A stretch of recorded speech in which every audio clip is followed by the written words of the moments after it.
এসআইআরে deleted ভোটারদের জন্য তিনটি গুরুত্বপূর্ণ ঘোষণা। আগামী 25 আগস্ট এই মামলার আবারও নতুন রায়করণ দেওয়া হবে। হ্যাঁ বন্ধুরা, বিশেষ করে যে সমস্ত ভোটাররা ট্রাইব্যুনালে আবেদন করেছিলেন তাদের জন্য এই আপডেটটি খুবই গুরুত্বপূর্ণ হতে চলেছে। তো কি আপডেট দেওয়া হয়েছে, তিনটি কি গুরুত্বপূর্ণ ঘোষণা করা হয়েছে, আজকের এই ভিডিওতে আপনাদেরকে এই বিষয়ে একদম বিস্তারিতভাবে জানিয়ে দেব। তো আশা রাখবো ভিডিওটিতে আপনারা প্রত্যেকেই প্রথম থেকে শেষ পর্যন্ত সঙ্গে থাকবেন। দেখুন বন্ধুরা, আপনারা প্রত্যেকেই জানেন যে ভোট পেরিয়ে গেলেও বিধানসভার ভোট তো আজকে আর শেষ হয়নি, কয়েক মাস হয়ে গেল বিধানসভার ভোট হয়ে গেছে, তারপরে এখনো পর্যন্ত বিশেষ করে এসআইআরে যারা ট্রাইব্যুনালে আবেদন করেছিলেন তাদের নিষ্পত্তি এখনো পর্যন্ত হয়নি। এই নিয়ে কিন্তু এখনো পর্যন্ত হাইকোর্ট, সুপ্রিম কোর্টে কিন্তু মামলা রয়েছে।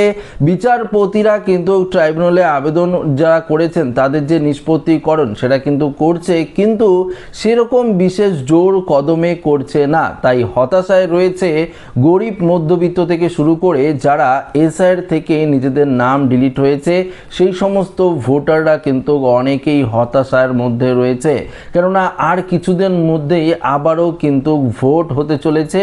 তো দেখুন, একবার ভোট হয়ে গেছে, তারপরে এখনো পর্যন্ত নিষ্পত্তি যদি না হয়ে থাকে তাহলে আসন্ন ভোট সেই ভোটাররা কিভাবে ভোটদান করবে, এই নিয়ে কিন্তু একটা বড়সড় প্রশ্ন রেখে অর্থাৎ প্রশ্ন কিন্তু থেকেই যাচ্ছে।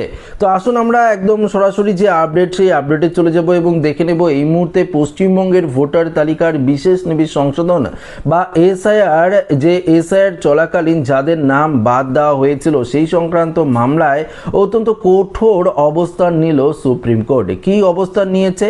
কংগ্রেস নেতা অধীর রঞ্জন চৌধুরীর দায়ের করা একটি আবেদনের শুনানি শেষ নির্বাচন কমিশনকে নোটিশ জারি করেছে শীর্ষ আদালত। ট্রাইব্যুনালগুলিতে এই পর্যন্ত ঠিক কতগুলো আপিল নিষ্পত্তি হয়েছে তার স্পষ্ট হিসাব তলব করেছে আদালত। এক নম্বরে কি বলেছে?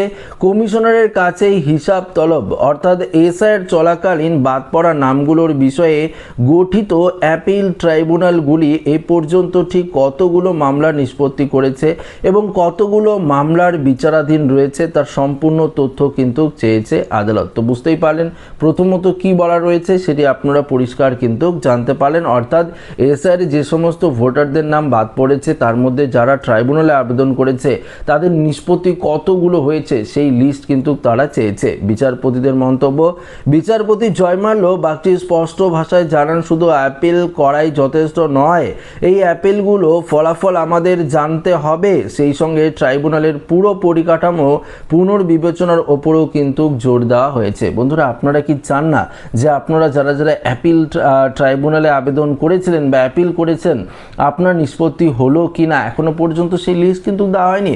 তো এখন পর্যন্ত ঠিক কতগুলো নামে নিষ্পত্তি হয়েছে সেই লিস্ট তো আপনারা চান, প্রত্যেকেই আমরা চাই। দেখুন পরবর্তী কি বলেছে, আগামী 25 আগস্ট এই মামলার পরবর্তী শুনানির দিন ধার্য করা হয়েছে। সংশ্লিষ্ট অন্যান্য বিচারাধীন মামলার সঙ্গেই এই তালিকাভুক্ত করার নির্দেশ দিয়েছে বেঞ্চ। দেখুন এখানে কি বলেছে, শুনানিকালে অধীর রঞ্জন আইনজীবী এমন কিছু মানুষের প্রসঙ্গ তোলেন যাদের নাম ভোটার তালিকা থেকে বাদ দেওয়ার কারণে রেশন বা গণবন্টন ব্যবস্থা পিডিএস এর সুযোগ থেকে বঞ্চিত করা হয়েছে। তবে এই বিষয়ে সুপ্রিম কোর্টের স্পষ্ট অবদান, অর্থাৎ পিডিএস সুবিধা না পাওয়ার অভিযোগ নিয়ে কলকাতা হাইকোর্টে পৃথক আবেদন করতে হবে। শীর্ষ আদালত মূলত অ্যাপিল ট্রাইব্যুনালের কাজের গতি ও নিষ্পত্তি হওয়ার মামলার সংখ্যার উপর সম্পূর্ণ নজর দিচ্ছে। দেখুন গত 10 মার্চ সুপ্রিম কোর্টে পশ্চিমবঙ্গের এসআইআর প্রক্রিয়ার ভোটার তালিকা থেকে বাদ পড়া যে ব্যক্তি তাদের অ্যাপিল শোনার জন্য একজন অবসরপ্রাপ্ত হাইকোর্ট বিচারপতির নেতৃত্বে একটি স্বাধীন অ্যাপিল ট্রাইব্যুনাল গঠন করার নির্দেশ দিয়েছিল। পাশাপাশি ওড়িশা এবং ঝাড়খণ্ডের নিম্ন আদালতের বিচারপতিদের এই সংক্রান্ত অভিযোগ শোনার জন্য নিয়োগ করা হয়েছিল, কিন্তু আস্তে আস্তে অনেক বিচারপতি কিন্তু তাদের এই দায়িত্ব কিন্তু ছেড়ে তারা দিয়েছে। তারা কিন্তু অনেকটাই বলে তারা কিন্তু যে রেজিগনেশন দিয়েছে এবং বলেছে আমরা আমাদের অন্যরকম কাজ রয়েছে বা এই সমস্যা দেখিয়ে তারা কিন্তু সেখান থেকে বেরিয়ে এসেছে। তো এতগুলো অ্যাপিল কম সংখ্যক বিচারপতি মিলে তাড়াতাড়ি কী করে করা সম্ভব, তার জন্য উপযুক্ত আরও লোকের হয়তো প্রয়োজন রয়েছে।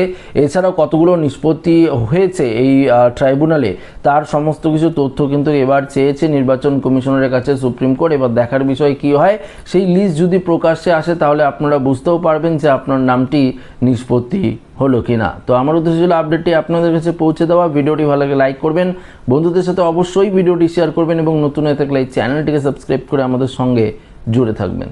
ধন্যবাদ।